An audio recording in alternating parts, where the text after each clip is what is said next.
Welcome to XYPN Radio, where your host Alan Moore brings you into a community of fee-only financial planners who want to profitably and successfully serve Gen X and Gen Y clients. If you're ready to get the knowledge you need from leaders in your field, learn from forward-thinking advisors, and take action on your own goals, XYPN Radio is the show for you. Here's your host. Hello and welcome to this episode of XYPN Radio. I'm your host, Alan Moore, and today I'm excited to bring you an interview with Kristin Harad, one of the premier marketing coaches for financial advisors. I've known Kristin for several years, and I will say she is the first person to ever say the infamous niche word to me.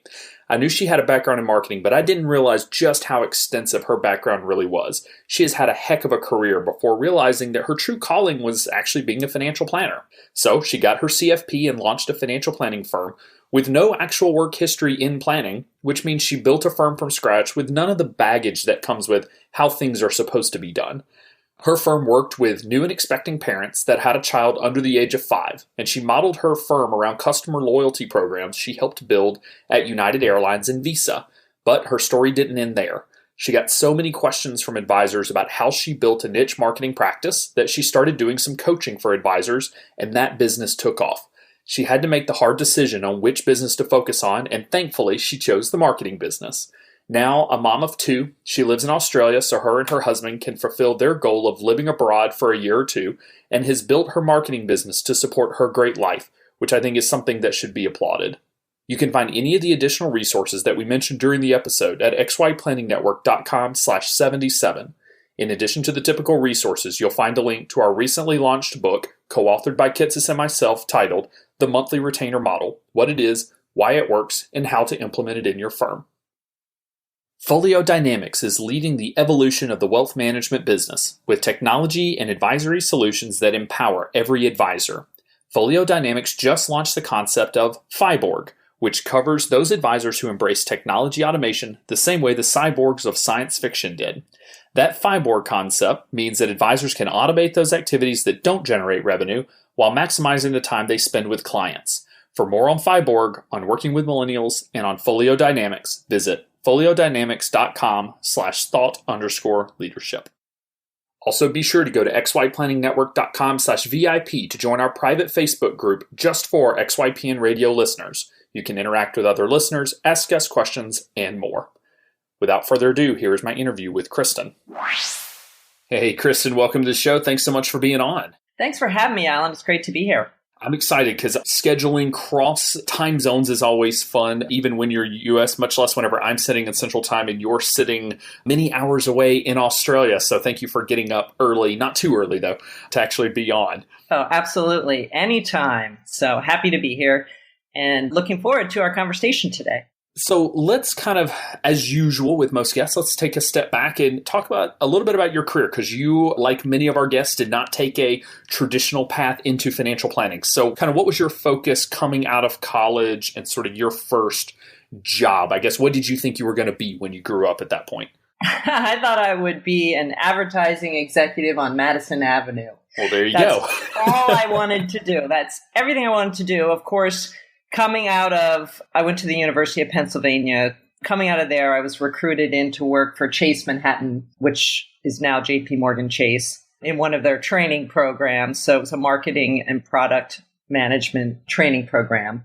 So I went into that because it was prestigious and interesting and something I could tell my dad about and feel good. Feel good about it. And I wanted to move to New York. And it was in New York, and I got excited about it because I had an interest even then in finance and personal finance.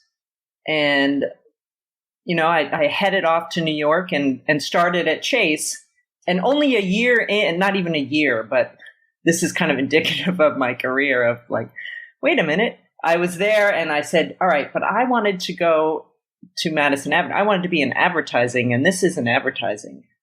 So I actually found a firm, which ended up being Gray Advertising, which was the largest direct marketing agency in the world at the time. Can't speak to it now, but actually I should back up and say I read a book by Stan Rapp and Collins, and they had a direct marketing agency. And now this is the 90s, Alan, so direct marketing was kind of the ugly stepchild of glamorous brand advertising. Oh, sure. Yeah. So people are like, what's direct? And I read these books and read about building loyalty and creating, retention and activation strategies. And I was so excited about it. And I found the agency that had Chase as a client, sort of coincidentally, and interviewed and pretty much, got hired on immediately into an account executive role working on Chase consumer finance. So what was it about advertising that attracted you to it? Was that what your degree was in marketing? It was in marketing, yeah, economics and marketing. So very business focused, always pictured just kind of climbing the corporate ladder and reaching the top and being excited about it. And the thing about it was advertising, but as I learned about direct marketing, I was like, oh, this is fascinating because it started to bring in data and information, and you could build relationship one-on-one and really think about the consumer and what they wanted.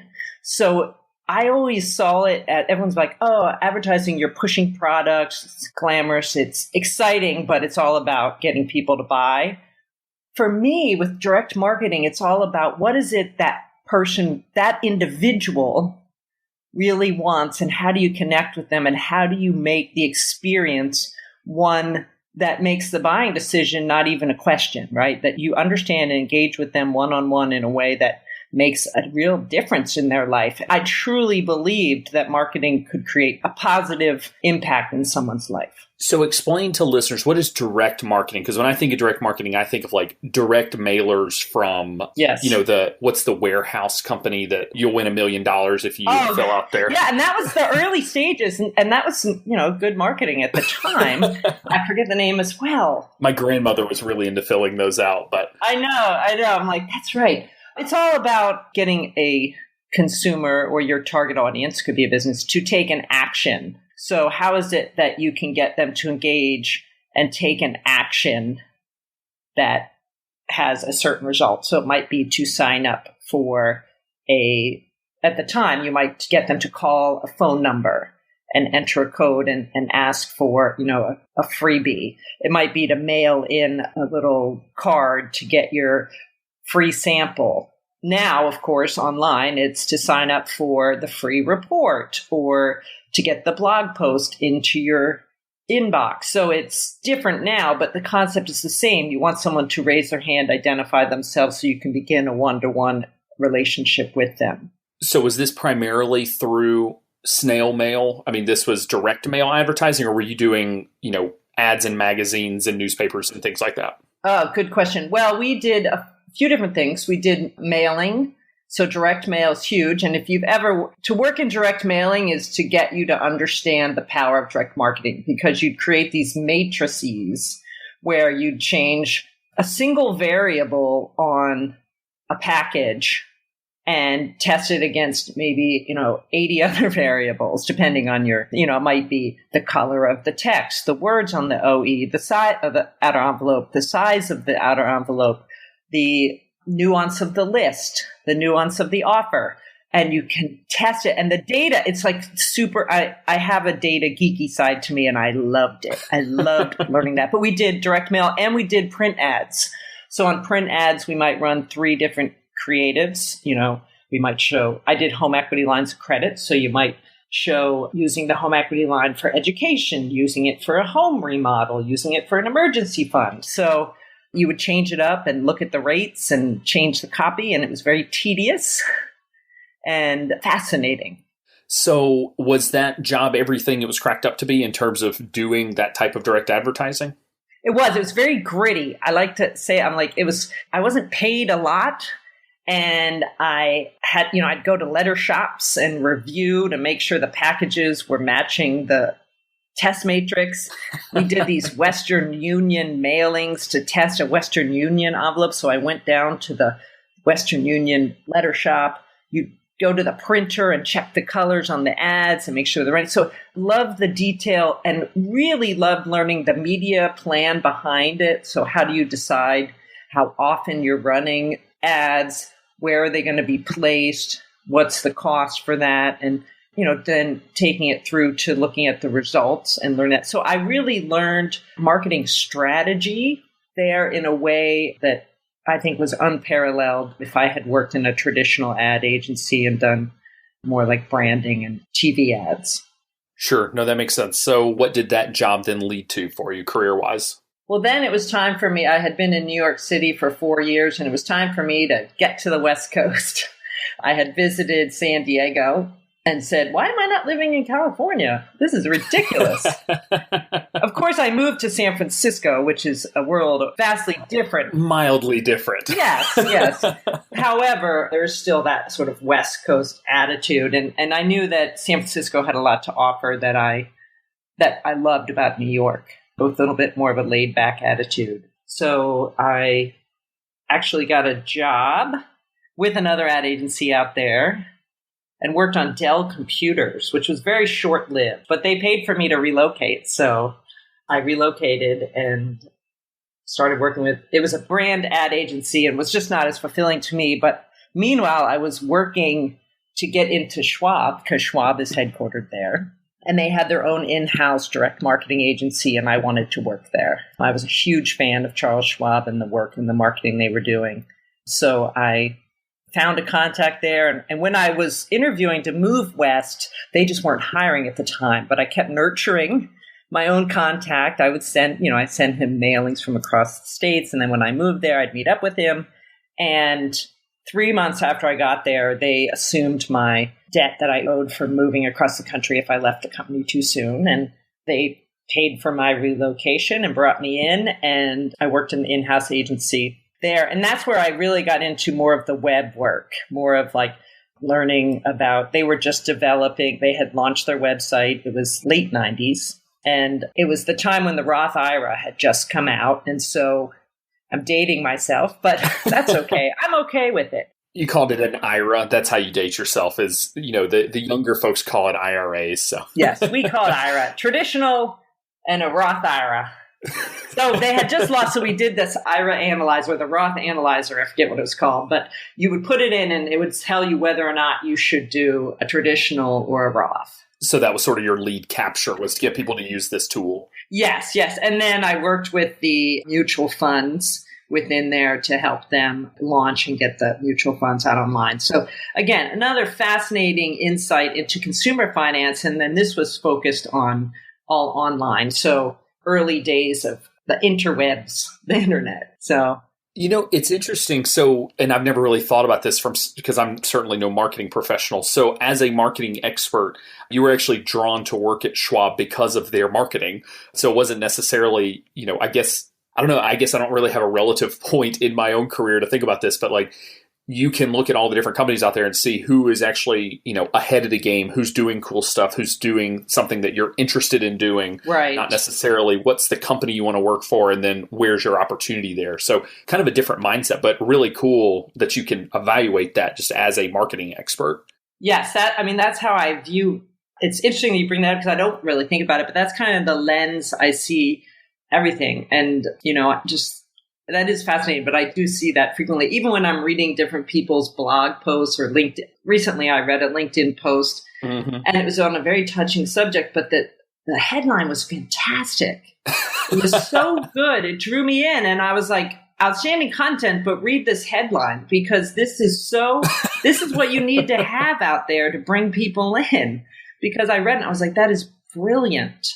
Whereas most of us see the content, the headline is what brought us in to read it. You don't necessarily see the headline unless you're kind of programmed to view it that way. Is it frustrating to go to like a really cool bed and breakfast or something that has a terrible website and just be like, I can help you with 1 hour. Just let me help you. Yes, that can be very tricky. And I'll tell you, I live in Australia, love Australia, I've been here a little over a year now, moved from San Francisco. And when I got here, I learned many of the websites and on tools that we take for granted weren't quite up to speed here. So I've had the frustration of being like, no, you see, if you just put this button over here, and then we only have to enter our info one time. It is fascinating and frustrating sometimes. But sometimes I just go, all right, well, they're out on the web. All right. So you were at Schwab, getting involved in sort of their early internet marketing and some of the work there. Did you stay at Schwab for a while or kind of what was the next career step for you? That's a good question. So you can see I'm always looking what's next for me. So what's interesting was at the time I was like, well, okay, I'm at Schwab and it was fine. Slow paced for me, a little corporate, a little bit too corporate, slow paced, but I was learning. And I think there I really attribute to learning personal finance really well there, like deeply, because I learned the brokerage business, which I had not had exposure to, which I really liked. And that's when I got my first brokerage account and was buying stocks and checking them and putting all of my 401k into the Schwab stock, which I didn't know. I didn't know then. Sure. I hadn't seen Enron yet.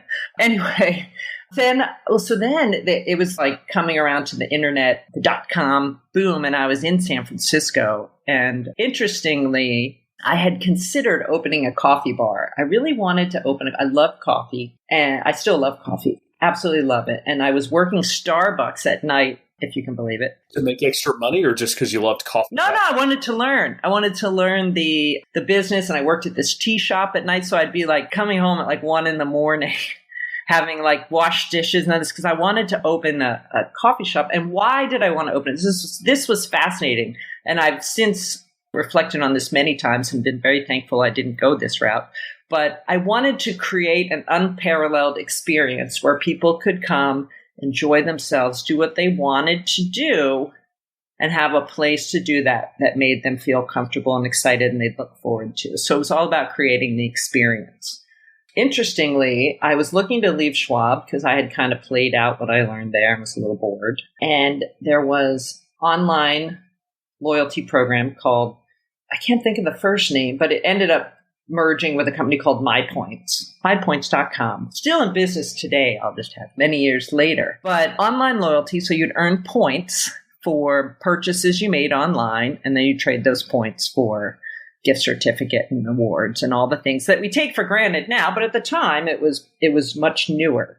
They were hiring for a manager of the member experience. So you had to create the customer experience, and they were brand new. They were just getting started. So I got to come in at an early stage, and it was, not too many people at the time. And I worked for one of the founders who was incredible and just sort of, he gave me my mission, which was we want to create an incredible experience for the members from the point at which they sign up and come in through to creating loyalty and engagement.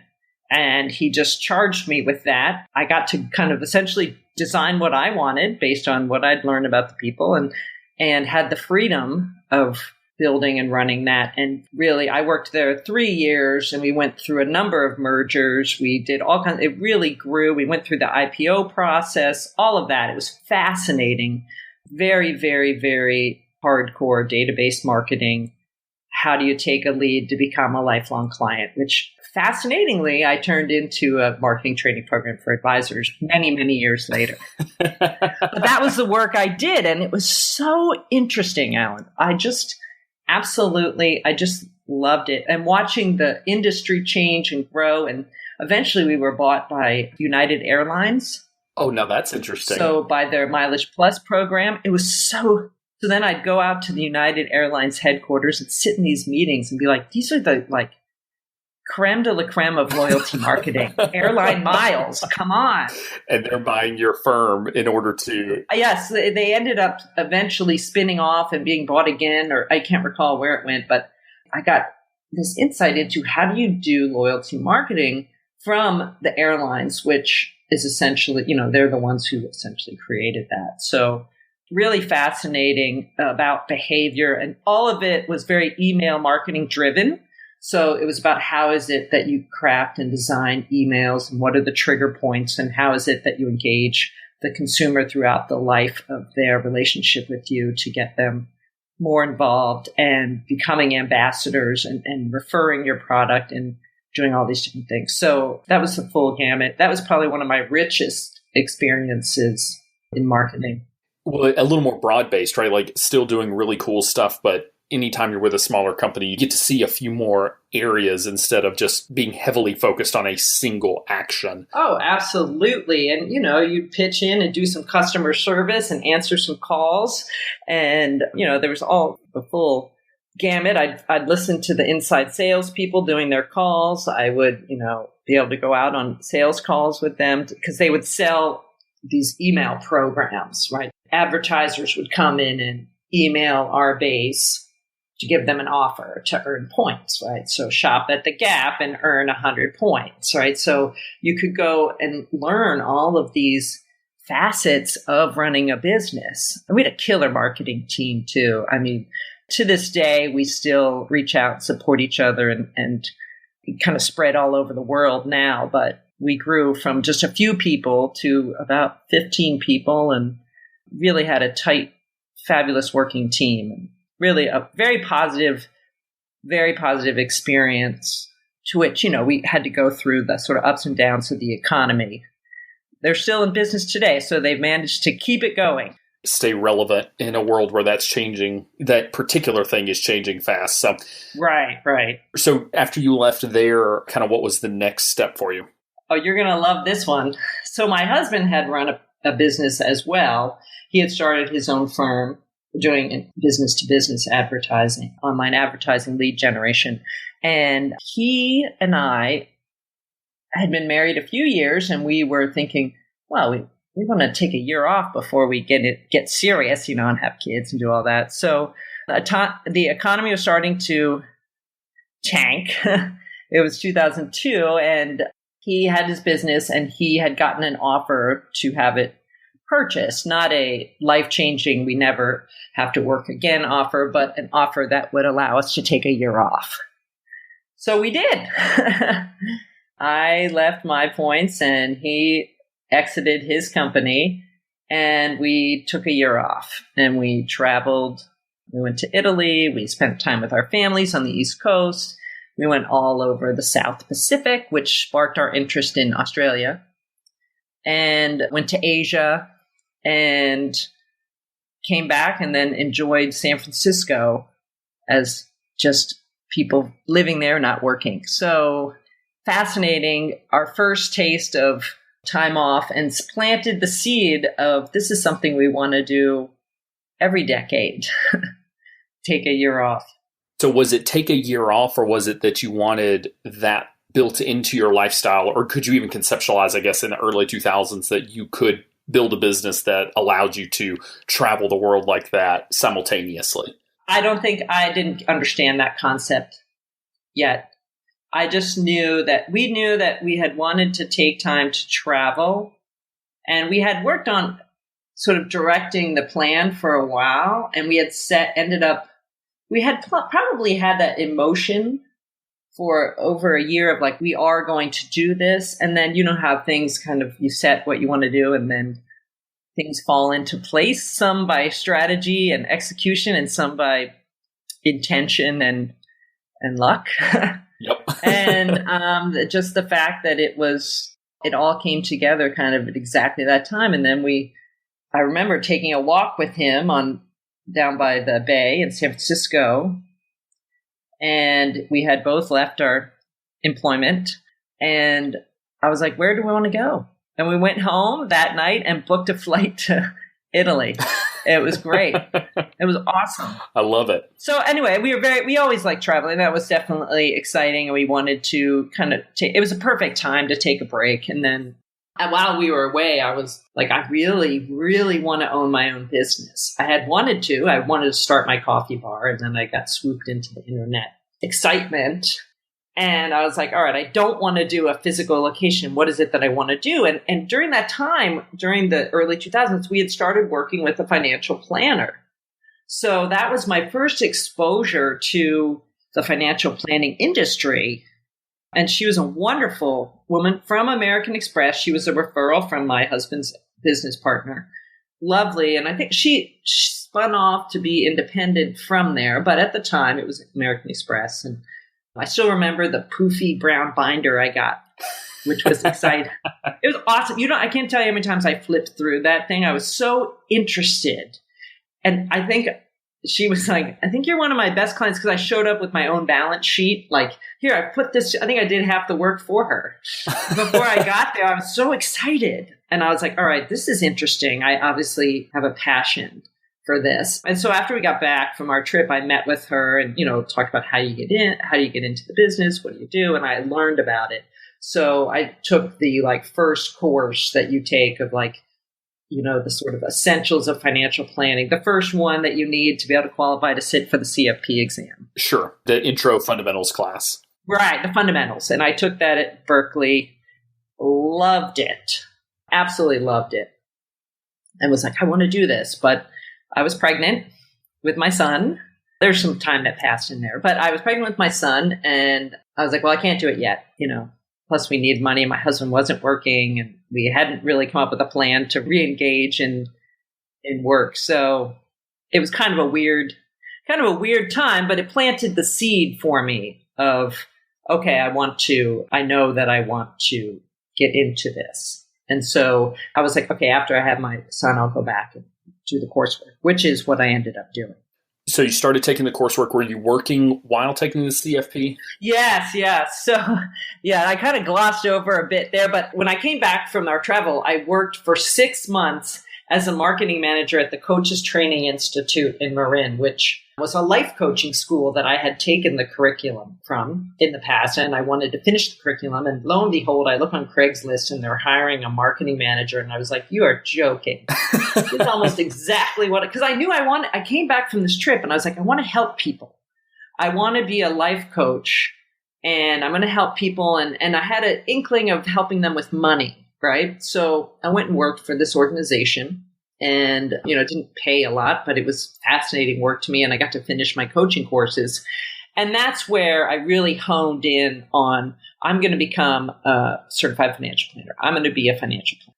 I'm going to help people with their money. I want to do money coaching. I want to help people figure out their money. I decided to use the techniques of life coaching in a financial planning practice. So having not had exposure except for at Schwab, I worked with mutual funds and worked with the people who ran the personal financial advisors. We prepared materials for them. I was unaware that there was any way to go except be independent.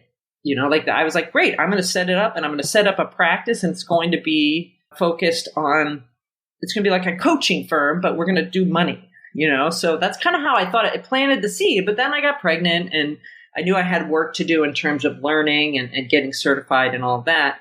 So I did go work for another company called Carlson Marketing Group. You may know them. They're out of Minnesota and they had Visa was an account of theirs. Visa is based out of San Francisco, Foster City, which is south of San Francisco.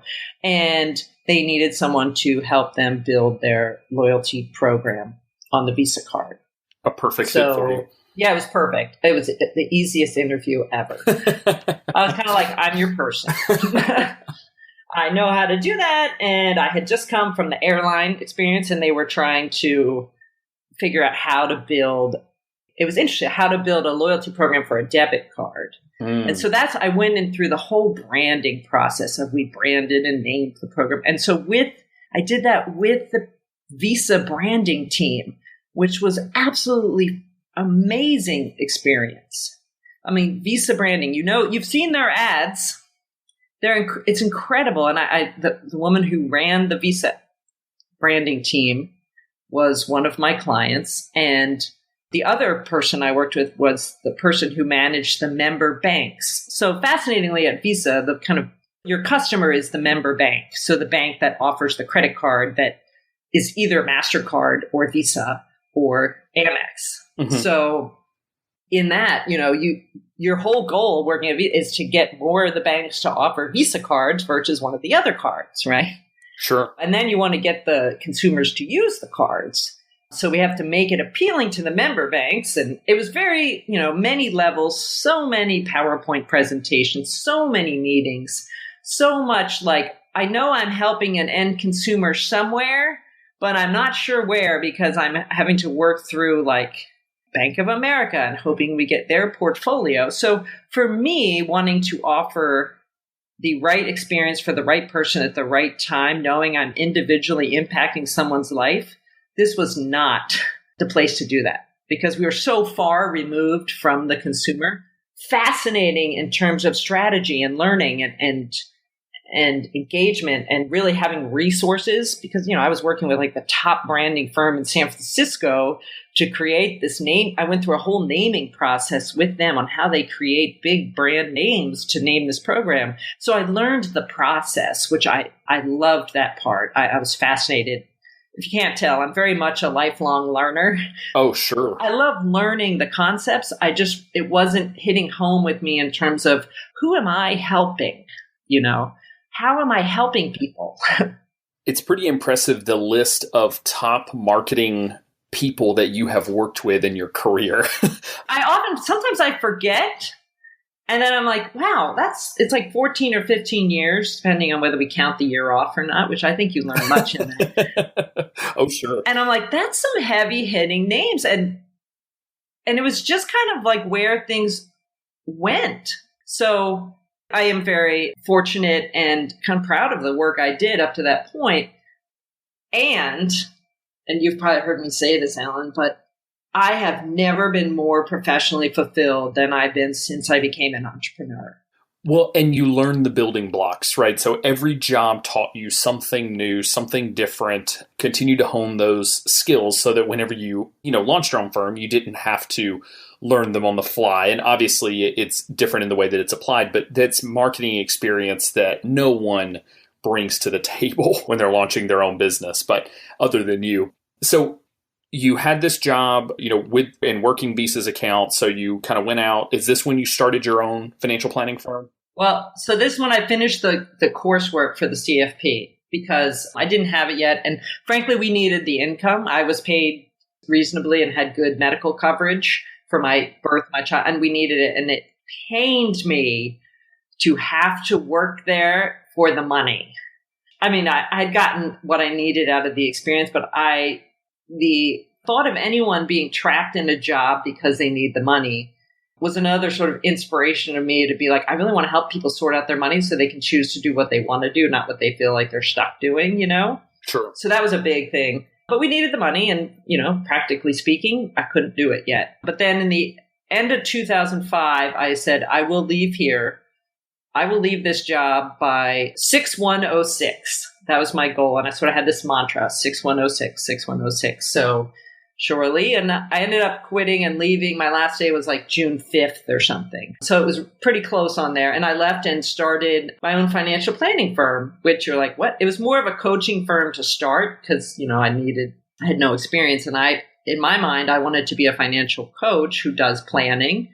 But I started the firm from scratch and I didn't know different. I was like, who would I go work for? So I set it up. Yeah, that's what's interesting is you didn't have legacy baggage. The way you created your financial planning firm, which we can talk more about, is the way that someone would likely create a firm that didn't know the way things were, quote unquote, supposed to be done, and instead that built it the way that made sense. Yeah, absolutely, Alan. And that has many pluses and some minuses too, but Sure. Anyone who starts a company is like, you can always look back and go, oh, if only I had known this, or if I had this. But, the beauty was, I didn't know any better. And people are asking me, I had to get legal counsel to find out how do you do the RAA, how do you do the ADV and all that stuff. But I didn't know anything. I knew nothing. I mean, I joined the FPA because someone in my coursework told me I should. Then I started learning about NAPFA and learning about, I remember specifically, and hopefully she listens into this, but seeing Cheryl Garrett's on the website. And I was like, This woman seems to have quite the hand on the market here. Let's see because she was doing the hourly, which when I was thinking about setting up the coaching, and I was thinking about how I wanted to price, I ended up doing more of a retention and membership model. But I remember being very drawn to Cheryl and the work she was doing and just her net. I was like, she has some sort of network out there. What is this? And I was looking on the internet, trying to figure it out. And I mean, I really should have gotten involved in the industry and done the interviews and talked with people. But I was like, no, I'm going to help people with their money. I'm just going to set up my firm the way I would think you would do it and just dive in and figure it out. So let's talk about how you set your firm up, because again, you kind of came to this with no industry baggage. So you said a loyalty membership program, which is unheard of in financial planning. So what was the original sort of service business model that you launched with? Well, so the original one was I would do it was a base planning fee for the financial plan. So you would sign up and do the comprehensive personal financial plan, and we would have, it was for a flat fee, and the first one was like $1,800, and I think I never did another one for that price because it was so... Immediately raised the price. I know. My husband likes to joke. He's like, I think you made $4 an hour on that, maybe. He's like, you should have worked at Starbucks. I know. I was like, I covered every scenario. I was I had no financial planning software. I didn't even know it existed. I literally was like, no, I'm going to help you with them. And I was essentially coming from a coaching and loyalty marketing background. Right. So, I mean, when I started my firm, I said before I even printed a business card, I said, well, who's my target? I need to know who I'm going after. If I don't know who I want to attract in, I won't know how to do my marketing. So that's when I started, I would ask around, and I had just come off of having my first child. And I was like, I'm going to help people like me. Right. So I would ask I did ask around about that. And they're like, well, you can't work with new parents because they don't have any money. So it's not going to work. Oh, of course. How could you work with anyone that's not a millionaire? I know. I remember every financial planner, I would talk to people at the FPN. I was like, remember that? And I was like, well, I know they need help. And I think I see how it can work because I was all about the loyalty, right? So what I did was I had them. So I looked at it like a marketing company, a coaching company, and said, okay, so here's how it's going to work. You're going to do it's a 6-month, I think it was a year up front. And so you'd have your comprehensive plan. We'd have our intake session and our plan delivery session. And then we'd have a coaching session each quarter after that for a flat fee. And then at the end of that year, you could become a member. So you would join a membership. And then it was a flat fee for every 6 months. Yeah, it was every 6 months at first, which, by the way, is not the way to do it, as you have since figured out with the XY planning. Sure. But at the time, I was like, that's what I'll do. Okay. So then you re-engage them at the end of 6 months. You start to let them know their time is coming to an end and it's time to re-up. And we did, and people re-up, and then, you build the relationship. So it's essentially a retainer. And you were not doing any investment management. Is that correct? No investment management. I was doing all planning and then coaching money. Because of my audience, it was more about cash flow, how to take each new dollar that came in the door and where to direct it with intention. That's how do we focus it for now, for retirement, for the future, and then somewhere in between, and how do we prioritize that? So a lot of the work that your listeners are doing. Right? So your focus was on new and expecting parents, correct? Right, exactly. If I remember right, they had a child under the age of 5. That was my target. Yes, absolutely. It doesn't mean that someone came in with a 3. I had a woman come in with like a 3-year-old and an 8-year-old. It's not like I don't take her. But when I'm marketing and looking for channels to go proactively out in the world, I would look to the, new parent education course, people with a target audience of less than 5, So expectant parents and then anyone with young children, babies. Now, the industry experts, and I'll put air quotes around that, will always tell me, still to this day, yeah, y'all can focus on the young clients, but when that rich, older retiree walks in the door, you're going to work with them, because they've got $1 million. There's no way you're going to turn away that money. And I remember you telling the story of one of your very early clients. They're trying to have their mother work with you. Right. And you're one of the first advisors I have ever heard say no to money. Normally we say no to the small clients. You actually said no to the big client. Oh, yeah. And it was the mother. It was the mother of my first child. And it happened a few times since then. But the original time, because I focused on new and expectant parents, and this is what I'm always telling people who are just starting is, I was an absolute expert on the issues there. In the beginning, I focused on, I'm going to know everything I need to know about their issues. So when someone who comes along who's approaching retirement and they're worried about whether or not they're ready and how to do that, that is not an area that I knew the information to take the test, right? To take the CFP test. I obviously familiar with minimum distributions and things like that, but that's not where I focused. That's not where I had my experience. So when they called me, I was like, I am not the best person to help you. I work on accumulation, on cash flow, on these, startup, the younger generation, and these issues. You need someone who's going to understand Social Security, who understands distribution, who understands long-term care. It would be a disservice for me to work with them. And I honestly wouldn't know what to do. And the amount of work and energy I would have to put in to figure that out, and then still feel like I wasn't doing in the best interest of the client. I mean, it wasn't even a question. I mean, I'd get on the call and I'd talk to them and I said, these are the questions, you need to be asking. And I'd help and I'd direct them to planners I knew, either in the area or who were working and would work with them to meet their needs. But I had no interest. I didn't care how much they paid me. I was like, I am not an expert in that arena. So that served me well. It's interesting because you are one of the first people I ever heard talk about niche marketing. I know when I launched my firm, you were pounding me over the head to... I know. I wanted to be like, come on, Alan. And pick a niche. And I was like, no, I need money. Because as I had admitted on the show freely, I was the person whose website said I work with individuals and families, i.e. everyone. Yes, I know. But you were one of the early torchbearers of niche marketing, which obviously I have since adopted because... And I just remember funny conversations. We brought you into a NAPFA conference one time to speak, NAPFA Genesis, when I was on the board there. Right. Oh, wow. That was a while ago. Yes, I remember that. It was. That was actually my first interaction with you, thanks to Dave Grant. Who, yes. Anyway, had brought you in. But I remember hearing someone after your presentation on niche marketing, I remember them saying like, oh yeah, she built a business working with new parents, but that's because she lives in San Francisco. And I told you that after the conference and you said, what, people don't have babies everywhere else? Like, why can't you build a business in the middle of nowhere, Iowa, if that's where you live, because there's lots of people having babies, everywhere. So it was always funny to me to see this early push into niche marketing, but you built a very successful planning firm, focused on new parents. But what's interesting, as many of us have, advisors are the ones who start to ask you questions around like, hey, wait a minute, are you really building a business with a niche? Which when you were starting your business, no one was talking niche marketing, right? Like this is, and we're still kind of pounding the drum on this and we will be for the next decade. So what was the transition then towards fielding those calls from advisors and seeing that there might be a business opportunity to help advisors do what you had been doing within your financial planning firm?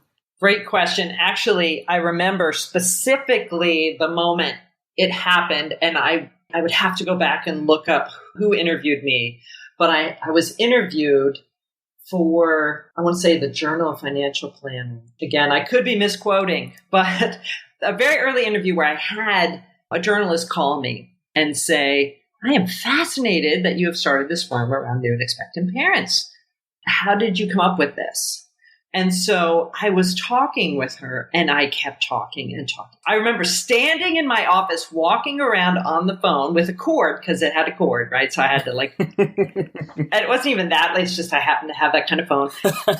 And I was so excited and energetic around the concept of selecting a niche and how you do it that I really surprised myself because I worked so hard to escape the marketing corporate background that I was in so that I could directly help people and impact their lives, right, through the financial planning. I was like, yes, I'm absolutely helping an individual make a major change in their life and not have to do something they don't want to do in life and be prepared. And then I'm talking with her and I'm so excited about marketing and creating an independent firm and being an entrepreneur and all these things. And I was like, wow, light bulb. Amazing. And I was like, wow, that was really exciting to have that conversation. And so coming from that, I had other advisors call me and ask me about niche marketing, but I remember that interview specifically. And from there, I created a niche marketing course, 6 classes on how to pick your niche. And I was like, let me just see how this goes. And it took me forever to make it because I was kind of doing it on the side to my planning, which was growing. And I had added another planner to the practice who was working with me. And she was helping me develop and grow because I thought I would just, kind of build up the VW Financial Planning brand, my brand, with other advisors and take it to other cities and expand it, and do all that. And I didn't know I was going to circle back into marketing, teaching and training that. But it was this first course that I developed. I remember buying a list of advisors and emailing the list and saying, sign up for my class. And lo and behold, people signed up and they signed up. And then at the end of the class, I was like, if you want to do one-on-one coaching with me, click here, sign up. And sure enough, some people signed up. And I worked on that. I started getting excited about it. But then my business was growing and busy and, kind of backburnered. So I was feeling very pulled between the two. And for a while, I just kind of let I would do an article here or there, but I did some speaking. As you mentioned, Dave had brought me into NAPFA and introduced me to you. And I started getting and speaking more about it. But I was definitely torn because I had so many new parents coming in, and I added a planner and I added another part-time planner, and I was growing. So I was kind of stuck. I'm like, what do I do here? Well, and I will say, in the way that you rolled out the program, I think is very important. The way that you did that niche marketing course. So for anyone out there, if you haven't read Lean Startup, you need to read it.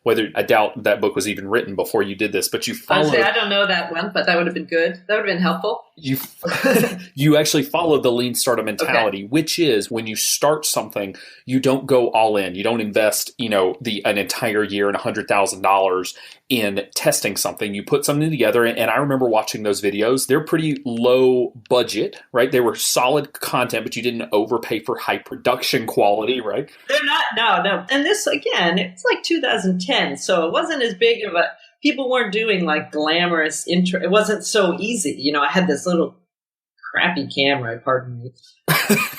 Couldn't even record with an iPhone yet. I remember, but it'd be like shaky and whatnot. It wasn't even an iPhone. But no, I look at them sometimes today. I'm like, oh my Lord, I put those out there.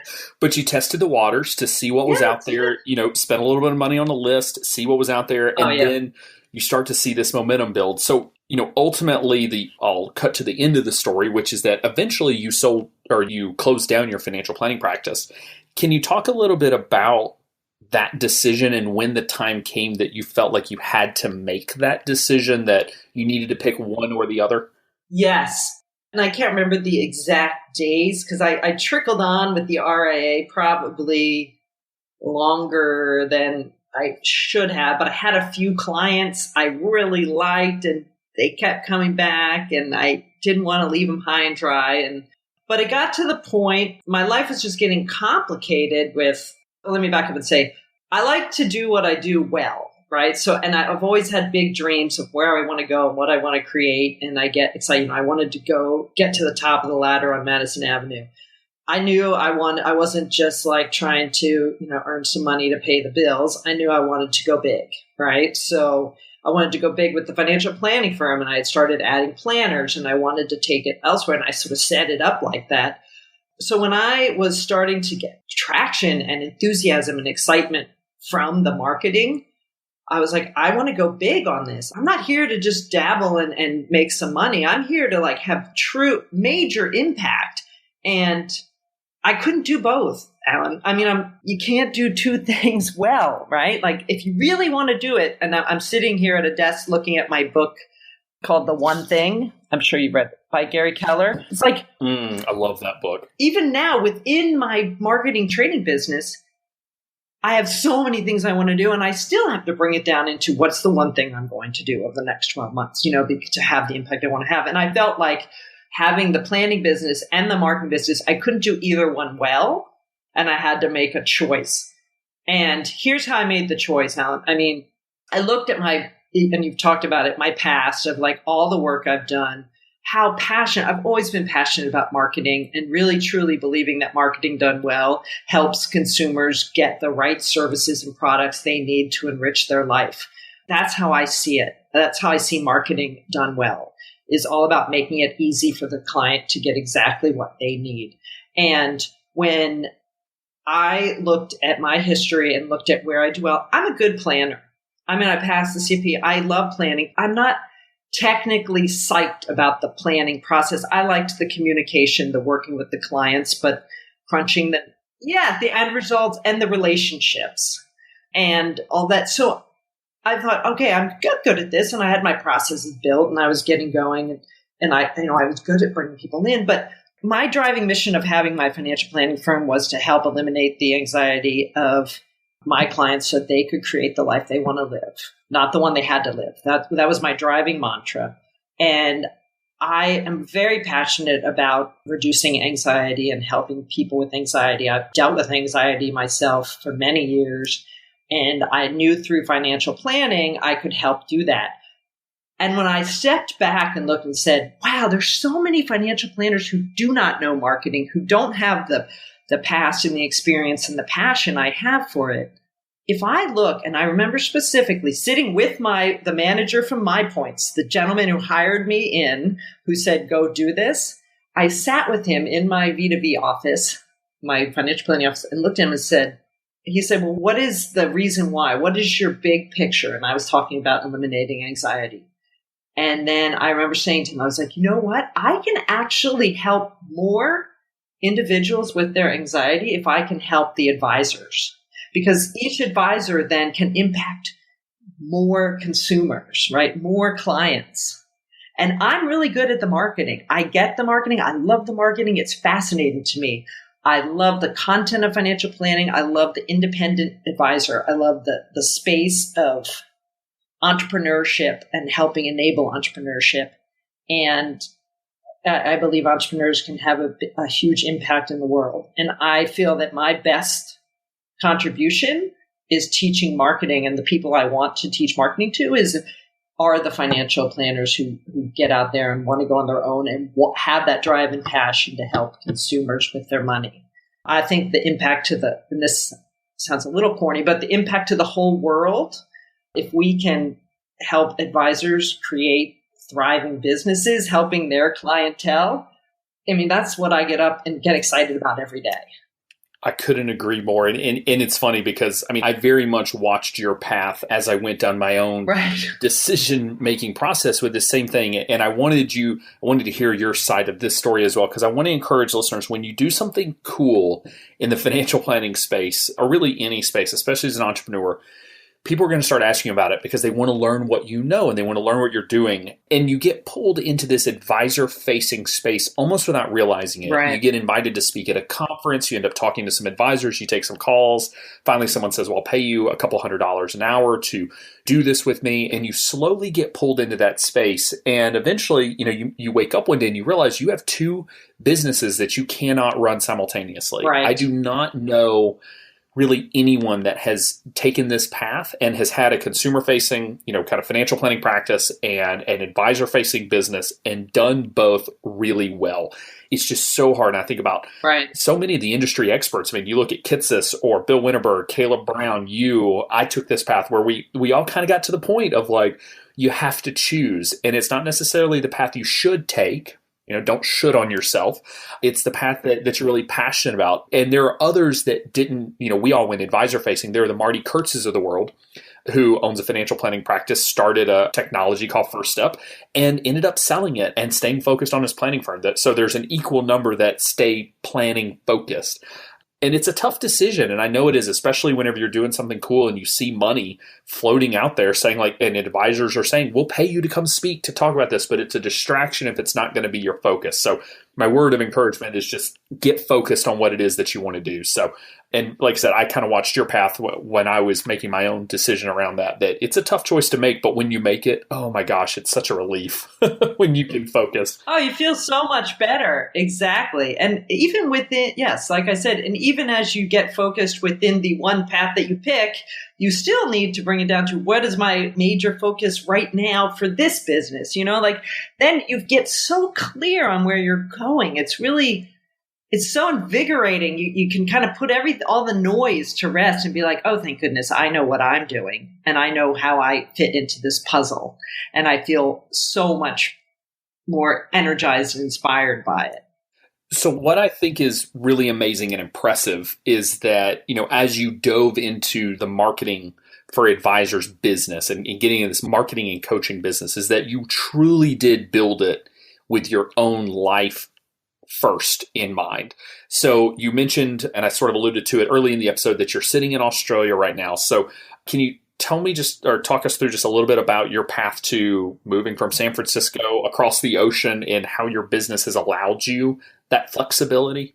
Sure. That's a great question. And one that was very many years in the making. My husband and I early on, like I said, we took our year off and we said, we want to do this again. And as we had two children, and we said, you know what? We set a goal. I remember specifically, we want to live abroad before the kids go into middle school so that we can, we want to live abroad at least for a year and give them that experience before their life gets complicated. Well, we set that goal and then years started ticking by and I had my business growing. My husband was doing his work and I was like, you know what? If we're going to do it, we got to go soon. My son was getting older. And so we started saying, okay, where are we going to go? Where are we going to live abroad? And we had narrowed it down and ended up picking Sydney because it's English speaking. We love the South Pacific. We had been there before. We knew we could both kind of plug into the business world. But importantly, it was kind of this arc over time where I saw where we were going. And we're talking a few years out where we set the goal and had a date that said we will move by this date.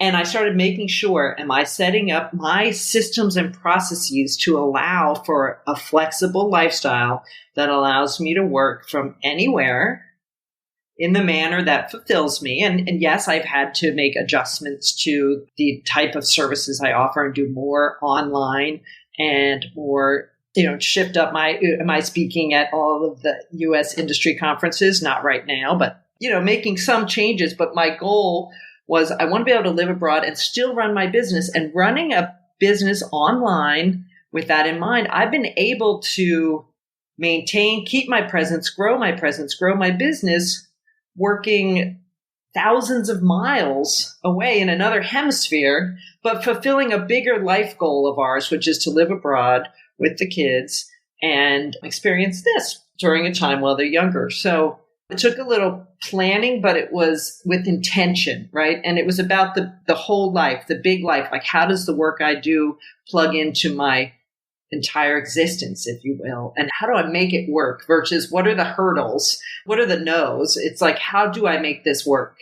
How can this be? Much like with planning, how is it that you can make this goal happen? And you just start looking at the possibilities and make it a go.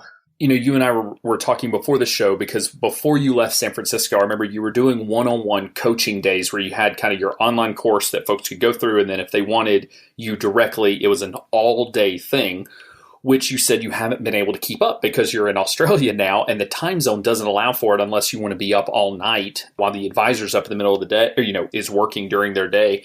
And I think it's an important showcase of the fact that it's okay to evolve over time and to say, hey, this is a really great service model that advisors are willing to pay for. They'll pay X number of dollars for me for the day, and that's a great value for money, but it doesn't fit with a lifestyle. I don't want to be up all night, so then I can't interact with my family during the day. So, you had mentioned that you were shifting to a small group model, which is more regular meetings instead of an all-day thing. And I think that's just such a good example that money is not the end thing to look at. It's not the end all be all. And yet as entrepreneurs, as starving artists, sometimes we feel like that's where we have to focus is how to, I can't leave money on the table. But if you leave that money on the table to live your life and to really be fulfilled, I think a lot of folks will be surprised at how it ends up coming back to you in different ways when you allow yourself to really focus on yourself and your family. You are absolutely right, Alan. And honestly, that's exactly how I thought about it because, it's not like I don't feel the pressure of here's someone willing to pay me one-on-one to work with them. And it means that I will have to be up in the middle of the night or be up early in the morning before I want to be. And it really, you do feel that pang, even many years into it now, the pang of like, should I go for this money? And you have to step back and go, no, I'm going to do it this other way. And when you put your interests of your whole life fulfillment first and you put the interests of your family and your values and what matters most to you first, everything fits. You just don't necessarily know how it's going to come together, but it will come together. And you can direct it and nudge it. But sometimes you have to make the hard choice and be like, you know what? No, but I know it will work out for me. Much like when I'd say no to the retiring parent of my clients, be like, no, I'm not the right person to help you. But it'll come back around. I mean, you're being authentic, right? You're saying this is most important to me and my values and what matters to me and what's best for you. And, that comes around in all the best ways, as we know. And it's fun because it's a surprise. You never know where you're going to end up. I love it. So as we're kind of wrapping up this show, I'll ask you my now famous question, among all the listeners. Now, okay. If you could go back to the Kristin Harad that was maybe starting your financial planning firm, or maybe this is the Kristin Harad that was looking at getting into advisor-facing work, I don't know, you can pick. If there's one piece of advice that you wish you could go back and give yourself, the one thing you wish you had known then that you know now, what do you think that piece of advice would be? That is very easy, Alan. And this may seem small, but I would go back and tell myself starting the financial planning firm to use financial planning software. Find one that fits for you. I built everything from scratch. I built in Excel in Excel, wow. in Word. I had this integrated system. It took forever. I understood the material really well, but it took so much time and wasted so much time. Find the right system, and this kind of goes to a more macro level. Find the right tools to support the business and let technology work for you. I love it. It makes a huge difference. Huge. The vast majority of folks answer something more on a theoretical level. That is probably the most practical advice we have had on the show, is just get some freaking financial planning software and get a CRM. I'll throw that one. Yeah, exactly. I'm saying it's all about learn your CRM. You pay for Redtail, you pay for Salesforce, whatever. Learn how to use it. Invest your time there and use it. It will pay you back many times over. And you'll be like, wow, I have so much more time and energy because the tools are helping me do it. And honestly, I would love to go back in time and regain some of those hours. Many. I didn't know, I did not know. And by the time I learned, I had already set up my system. And you just got to be willing to look and see. Now I'm always looking, what's technology that can step in and do this work for me? What tasks can I hand off? And I now help advisors do that kind of assessment too, because, there's just only so much you can do on your own. So don't try to do it all. I love it. Well, Kristin, thank you so much for taking the time to be on today. This was a ton of fun. Yeah, absolutely loved it, Alan. Thanks for having me. It's always a pleasure to interact with you and the XYPN. I'm really, really excited about the work you've done bringing financial planning to the younger generation. So thank you for all the work you're doing. Well, thank you. All right. Have a great day. As I said in the intro, I have known Kristin for a while now and had no idea just how extensive her background in marketing really is. Her path, like most guests on this show, has been varied, but each taught her a different skill that helped her build a successful financial planning firm, which has then turned into a marketing business for financial advisors. Folio Dynamics is leading the evolution of the wealth management business with technology and advisory solutions that empower every advisor. Folio Dynamics just launched the concept of Fiborg, which covers those advisors who embrace technology automation the same way the cyborgs of science fiction did. That Fiborg concept means that advisors can automate those activities that don't generate revenue while maximizing the time they spend with clients. For more on Fiborg, on working with millennials, and on Folio Dynamics, visit foliodynamics.com/thought_leadership. Be sure to join our VIP community at xyplanningnetwork.com/VIP to hang out with other XYPN radio listeners, ask questions for future mailbag episodes with myself and Kitsis, and to finally find a community of like-minded financial advisors. Thanks so much for joining me today. We'll see you next time. You're not alone, and you're not crazy. It's scary starting, building, and growing your own financial planning firm. And that's why we put together a free private community just for you, the Cutting Edge Financial Planner. Go to xyplanningnetwork.com/VIP or text XYPN Radio to 33344 and join a network of thousands ready to change the lives of Gen X and Gen Y clients.